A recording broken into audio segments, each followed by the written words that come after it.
Hello friends, welcome to my channel. ମୁଁ ଆଜି ଆପଣମାନଙ୍କ ଲାଗିଛି ଆପଣମାନେ ଭିଡ଼ିଓ ପୁରା କାହିଁକି ଦେଖୁନାହାନ୍ତି? ହଉ ଥର ପୁରା ଭିଡ଼ିଓ ଦେଖିବେ। ଏଇଟା କଟକ ଭିତରେ ଭାଗବତ ଟଙ୍ଗି ହେଇଥିଲା। ବାଲିଯାତ୍ରାରେ ଦୋଳି ଖେଳିବାକୁ ଇଚ୍ଛା ଉଠିଲା ଯେ ହେଲେ ମୋତେ ଦୋଳିରେ ଡର ମାଡ଼େ। ଆଇସ୍କ୍ରିମ୍ ଖାଇକି ପୁଣି ବୁଲାବୁଲି କରିଲୁ। ଓହୋ ଏଠି ଗୋଟେ ଜାଗା ମିଳିଲା, ଟିକେ ବସି ପଡ଼େ।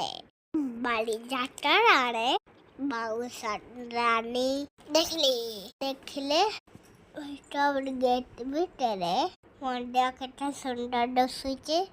ବାଲିଯାତ୍ରାରେ ବୁଲାବୁଲି ଟିକେ ଫେରୁଛୁ। ରାସ୍ତା ସାଇଡରେ କେତେ ସୁନ୍ଦର ଜିନିଷ ସବୁ ବିକ୍ରି ହଉଛି। ମୁଁ ଖେଳନା କିଣିଲି। ମୋ ମାମା ବି ଘର ପାଇଁ ବହୁତ ଜିନିଷ କିଣିଲେ। ହଉ ବାଏ ବାଏ, ଦେଖା ହବ ନେକ୍ସଟ ଭିଡ଼ିଓରେ। I love you all.